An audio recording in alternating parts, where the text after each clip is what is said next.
Дорогие друзья, всем привет! Прежде всего, я хотел бы обратиться к подписчикам, всем, кто смотрит мои музыкальные видео и поддерживает в моих творческих начинаниях. Хочу сказать огромное спасибо. Я искренне ценю ваше внимание и поддержку. А в этом видео я решил предстать перед вами в новом качестве. До сих пор я выступал исключительно как гитарист и композитор. На этот раз я попробую себя в роли рассказчика. Я решил открыть новую рубрику на своем канале и подготовить серию роликов, посвященных жизни и творчеству великих гитаристов джаза. Тех музыкантов, которые в ходе своей карьеры не только добились вершин исполнительского мастерства, но также смогли раздвинуть границы представлений о роли и возможностях гитары, создали собственные уникальные стили и в конечном счете оказали огромное влияние на всю мировую музыкальную культуру. И первым нашим героем станет один из самых авторитетных, признанных и всемирно любимых гитаристов, который в августе этого года отметил свой 70-летний юбилей. Имя этого выдающегося музыканта – Пэт Метини. Феноменальная карьера Пэта, продолжающаяся вот уже на протяжении полувека, изменила не только звучание джазовой гитары, но и весь джаз как таковой. Можно сказать, что в ходе своих творческих поисков Пэт фактически переизобрел современную импровизационную музыку. Добавил в нее элементы фолка и современного академизма, и при этом всегда сохранял особое уважение к джазовой традиции. Итак, впереди нас ждет много дат, имен и названий альбомов, и все это нам нужно для того, чтобы по-настоящему оценить масштаб личности Пэта Метини и его вклад в мировую музыкальную культуру.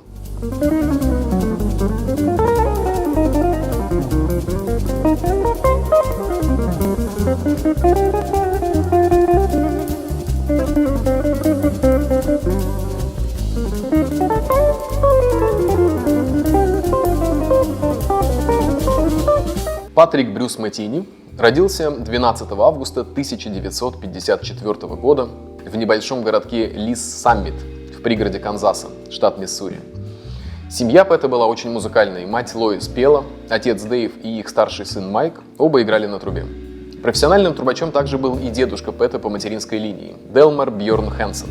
В доме семьи Метини постоянно звучала джазовая музыка. Родители были поклонниками оркестров эры свинга и наибольшее предпочтение отдавали записям оркестра Глена Миллера. Неудивительно, что и первым инструментом Пэта в возрасте 8 лет стала именно труба, а обучать его начал старший брат Майк. По воспоминаниям самого Пэта, первый интерес к гитаре у него возник примерно в 1964 когда он увидел телевизионное выступление, находившееся тогда в зените славы, группы Битлз. Но родители в то время не воспринимали гитару всерьез, и Пэту потребовалось еще около 2 лет на уговоры, прежде чем он получил свою первую долгожданную гитару на свой 12-й день рождения. Это была гитара Gibson ES-140 формата 3/4. Очевидно, что первым сильным музыкальным впечатлением, подтолкнувшим будущую легенду джаза к освоению гитары, стала группа Битлз и в целом рок-н-ролл. Но вскоре Пэт открыл для себя 2 пластинки, круто изменившие его жизнь и навсегда сделавшие именно джазовую музыку его главным направлением. Одна из них — это легендарный концертный альбом гитариста Уэса Монтгомери «Smoking at the Half Note», изданный в 1965 году. А вторая — это также концертный альбом великого трубача Майлза Дэвиса «Four and More» 1966 года. Впоследствии сам Пэт не раз выделял именно эти 3 главных влияния на свою музыку.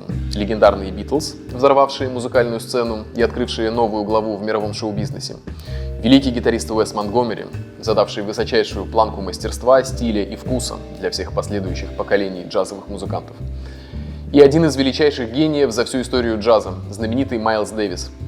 Музыкант, оставивший колоссальное наследие и несколько раз изменивший магистральное направление развития всего джазового мира.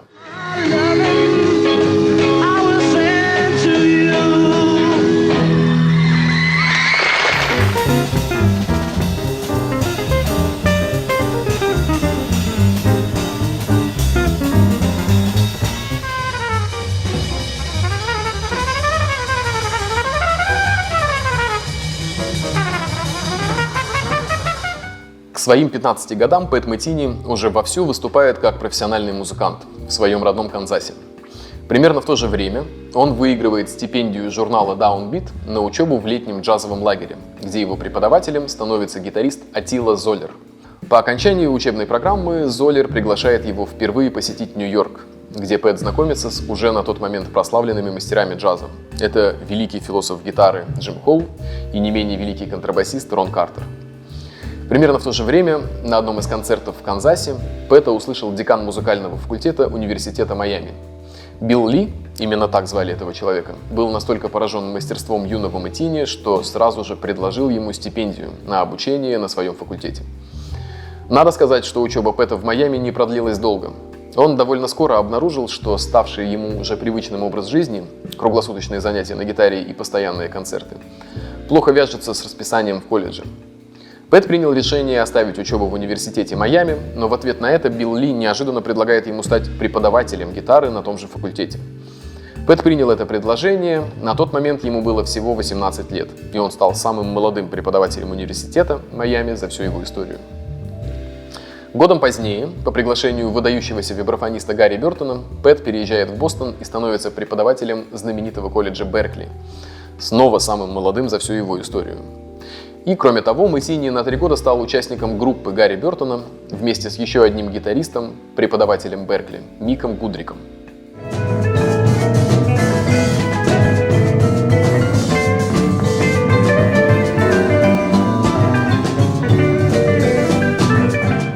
В 1976 году увидел свет дебютный альбом Пэта Мэтини «Bright Size Life». В записи этого альбома помимо самого Мэтини приняли участие гений бас-гитары Жако Пасториус, давний друг Пэта еще по университету Майами, а также барабанщик Боб Моузес, так же как и Пэт, работавший в ансамбле Гарри Бертона. И хотя сегодня этот альбом воспринимается как абсолютный шедевр, нужно отметить, что сразу после выхода этой пластинки не удалось привлечь большого внимания аудитории. Сам Пэт не без иронии характеризовал его как умеренно успешный.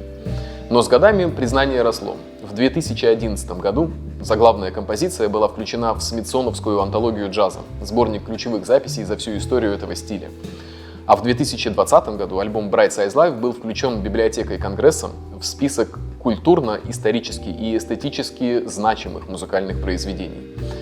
Самое главное, что уже тогда, в 1976-м, в возрасте 22 лет, Пэт представил миру свой уникальный, уже вполне сформировавшийся стиль, и как гитарист, и как композитор.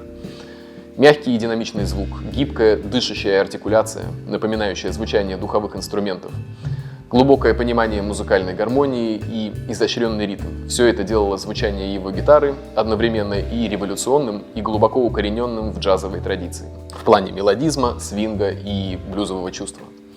А авторские композиции Пэта наполнены тонким мелодизмом, глубокой лирикой и при этом не лишенные тяги к эксперименту, звучали свежо и понятно для самой широкой аудитории.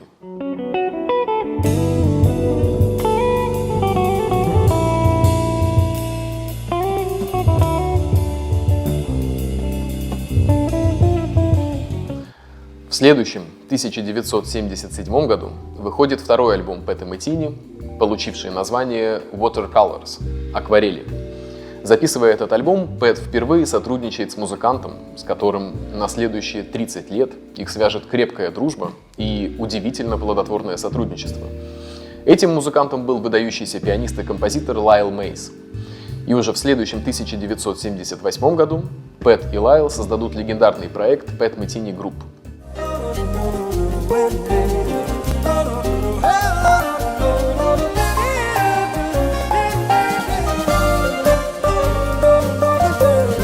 Первоначальным составом Пэт Мэтини Групп был квартет, в который вошли сам Мэтини, барабанщик Дэнни Готлиб, басист Марк Иган и Лайл Мейс, игравшие на рояле, синтезаторах и довольно редком инструменте автоарфа. Этим составом был записан дебютный альбом проекта, получивший аналогичное название Пэт Мэтини Групп.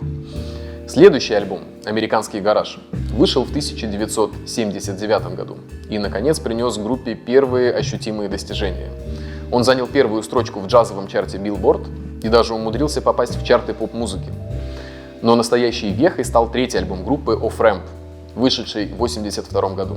На этом альбоме Марка Игана заменил Стив Ротби, на следующие 30 лет занявший позицию контрабасиста и бас-гитариста группы, а также сопродюсера многих альбомов Пэта Мэтини. Кроме того, в записи Off Ramp принял участие бразильский перкуссионист и вокалист Нана Васконселос.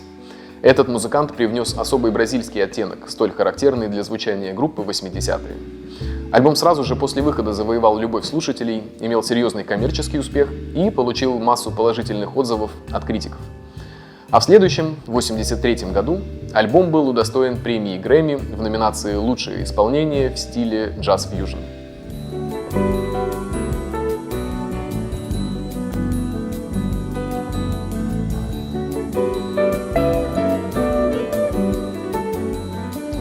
Собственно, с этого альбома началась беспрецедентная череда суперуспешных альбомов Pat Metheny Group.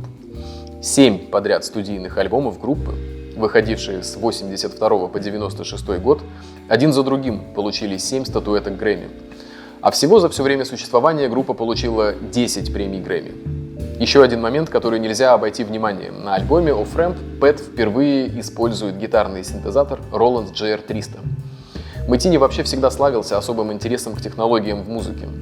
Даже чистый звук его гитары по факту был весьма обработанным с помощью таких эффектов, как ревер, дилей, эквалайзер и хорус.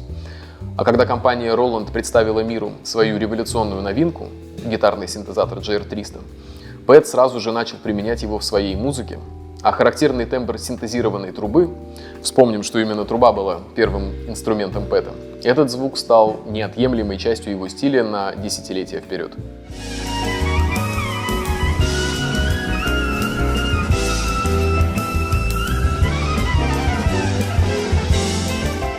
Во время работы над альбомом First Circle в 1984 году Дэнни Готлиба на барабанах заменил Пол Вертико, который проиграет в группе до 2002 года. Также к группе присоединился аргентинский певец и мультиинструменталист Педро Азнар. Pat Metheny Group все больше набирает обороты, гастролирует по всему миру, играя от 120 до 240 концертов в год. В частности, в 1987 году группа посетила Советский Союз, где с огромным успехом выступила в Ленинграде, Киеве и Москве. Также важной вехой стал 1985 год, когда Пэт впервые попробовал себя в роли автора музыки для кино. Группа записала альбом-саундтрек к фильму «Агенты Сокол и Снеговик», а также совместно с Дэвидом Боуи записала сингл для того же фильма под названием «This is not America», занявший 14-ю строчку в британском топ-40. 90-е Pat Metheny встретил уже фактически на вершине мирового джазового Олимпа. Многократный победитель в номинации «Лучший джазовый гитарист» по опросам читателей журнала Downbeat, обладатель нескольких премий Грэмми и других престижных наград, авторитетный педагог и всемирно признанный композитор. Но Пэт был полон решимости двигаться еще дальше. Альбомы Pat Metheny Group 90-х годов «We Live Here», «Квартет» и «Imaginary Day» — это новое звучание и новые эксперименты. На смену элементам бразильской музыки, столь характерным для их прежних работ, пришли новые хип-хоп-грувы. Группа активно смешивает секвенсоры и драм-машины с акустическим звучанием, элементы современного симфонизма со свободной импровизацией. И все это не звучит как дикая эклектика. Пэту и Лайлу удается органично сплавлять эти внешне несовместимые проявления музыки и создавать нечто новое, как будто они оттачивали новый универсальный музыкальный язык третьего тысячелетия.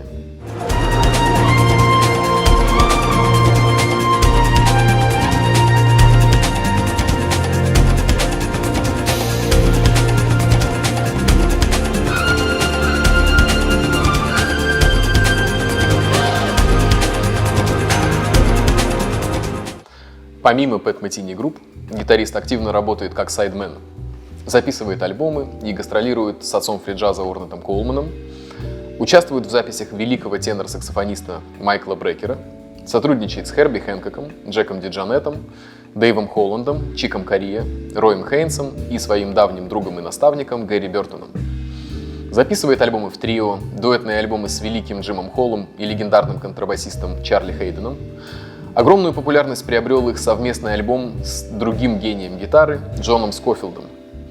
Пэт также преуспевает и на поприще создания новых музыкальных инструментов.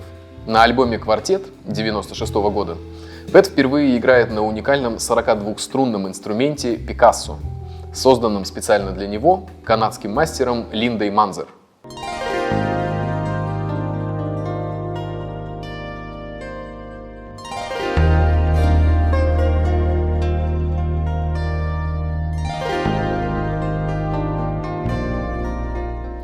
Впоследствии этот удивительный инструмент будет использоваться Пэтом на альбоме Imaginary Day, также на дуэтном альбоме с Джимом Холлом и других. Кроме Пикассо, Линда создавала для Пэта и другие эксклюзивные инструменты: баритон-гитара, гибрид-гитары и ситар, безладовая акустическая гитара и другие. В 1999-м Пэт Метини получает сразу 2 премии Грэмми: за альбом Imaginary Day в номинации «Лучший джазовый альбом» и отдельно за композицию с этого альбома «The Roots of Coincidence» — «Корни совпадения», причем в номинации «Лучшая инструментальная рок-композиция». Вообще нужно отметить, что за свою карьеру Метини был номинирован на Грэмми в 13 разных категориях, и в 10 из них становился победителем. Никому, кроме него, не удавалось выигрывать Грэмми в 10 различных номинациях.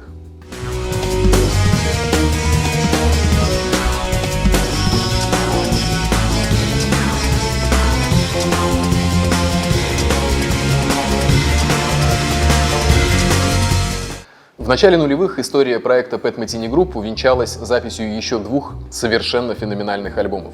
Это альбом 2002 года «Speaking of Now», говоря о настоящем. К этому моменту к группе присоединились гениальный бас-гитарист, вокалист и мультиинструменталист Ришар Бана из Камеруна, вьетнамо-американский трубач Квонг Ву, а также Поло Вертико на месте барабанщика сменил феноменальный Антонио Санчес из Мехико. И финальным альбомом в истории этой великой группы стал вышедший в 2005 году альбом под названием «The Way Up» — единое масштабное произведение продолжительностью 68 минут, разделенное на 4 части. Нужно ли говорить, что и «Speaking of Now», и «The Way Up» получили по Грэмми в номинации «Лучший джазовый альбом»? Можно было бы предположить, что на этом наш гений избавит обороты, но нет. В 2010-м тяга Пэта к созданию новых инструментов и использованию технологий в музыке воплотилась в альбоме «Оркестрион». Для этого альбома был создан огромный механизм, объединяющий множество инструментов. Фактически Пэт создал механический оркестр, написал для него музыку и записал ее, будучи единственным живым музыкантом в этом проекте.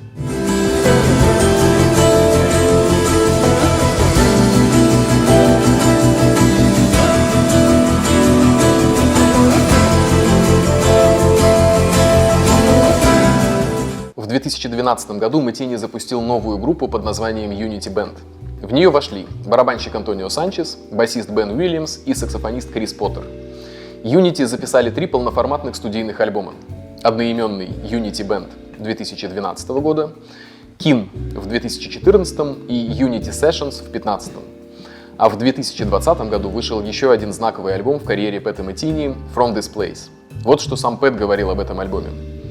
From This Place — это один из альбомов, который я хотел создать всю свою жизнь. Это своего рода музыкальная кульминация, отражающая широкий спектр выражений, которые интересовали меня на протяжении многих лет. Это масштабное полотно, которое предлагает возможности для общения, доступные только группе музыкантов, проведших сотни ночей вместе на сцене.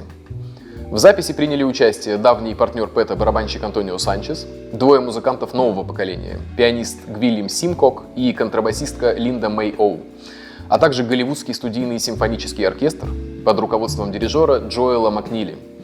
Также в качестве специальных гостей в альбоме приняли участие вокалистка Мишель Ндагео-Челло и исполнитель на гармонике Грегори Море.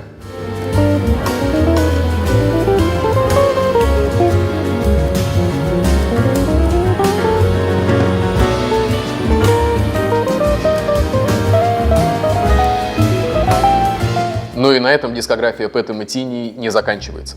В 2021 году выходит новый концертный альбом, на этот раз в формате трио с молодыми львами современной нью-йоркской сцены. Это клавишник Джеймс Фрэнсис и барабанщик Маркус Гилмор. На протяжении всего 2022 года Пэт гастролировал по всему миру с новым трио, сыграв порядка 160 концертов за год. И практически сразу после этого выпустил новый сольный альбом под названием Dreambox и отправился в новое мировое турне, уже без ансамбля, а в формате сольных гитарных выступлений. Пожалуй, настало время подвести итоги. На сегодняшний день Пэт Метини — живая легенда, признанный гений музыки, обладатель 20 премий Грэмми и огромного количества других престижных наград в области искусства.